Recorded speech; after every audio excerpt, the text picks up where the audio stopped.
So when this blade came out, no, I'm not talking about recently at the Meijer somewhere in the Midwest. I live in Texas, we don't have Meijers here, we have like H-E-B and Buc-ee's. But anyways, when this came out in the Takara market, I wasn't really sure of its uses or utility, mostly because at the time whenever I got it, I was still fairly new to getting back into Beyblade and didn't know what to look for in identifying competitive parts and all that other good stuff. But now that it's been out for a while, and I've gotten a lot better with identifying all of that, it's gone from being the meta to becoming more part of it, now that more blades are just really throwing this thing around and it's not as, big of a menace as it used to be. Or so we'll see in the tests. Looking at the blade, it does look nice, but I do really wish at this point next we had some sort of paint on more blades or some stickers to put on just to bring out a little bit more details. Like all of the little wizard rods, staffs, wands, whatever you want to call them. Like, they look great, I just wish we had a way to make them pop just a little bit more on the look side of things.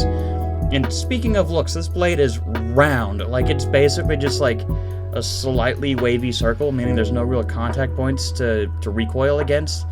And also what really helps this blade out is the weight is around 36.4 on the average, I want to say, from what I looked at. Like, this blade here is really good for defense or stamina, depending on how you get the blade out. The ratchet with rod is 580, and while it's not terrible, the 80 height is surprisingly good for this blade. You just want to run something like 180 if you do want to run the 80 height. Sadly, we don't have 170. That's going to be really good when that comes out.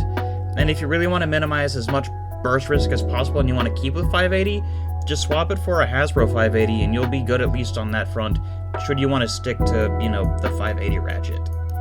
The bit here is disc ball, and it's kind of a weird one. Like, it has a lot of good stamina, but I'm not fully convinced I would pick this over regular ball.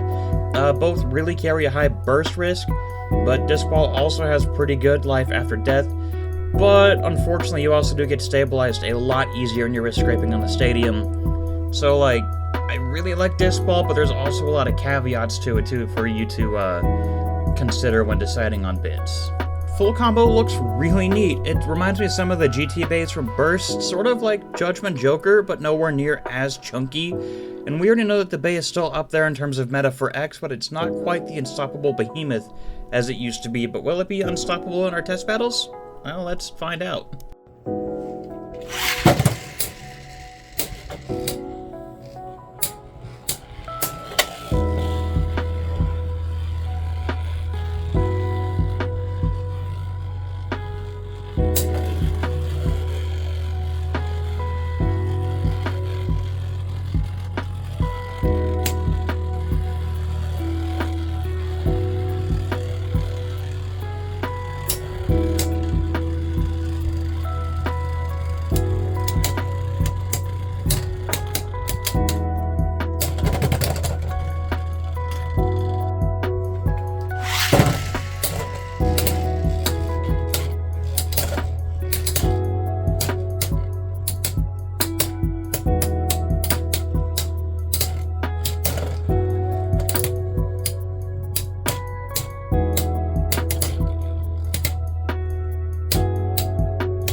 So that's going to do it for the video. What do you guys think? Tell me in the comments below what you thought of the test battles. And with that all out of the way, I hope you guys have a fantastic day, week, month with your life, and I'll see you guys in the next video. Goodbye!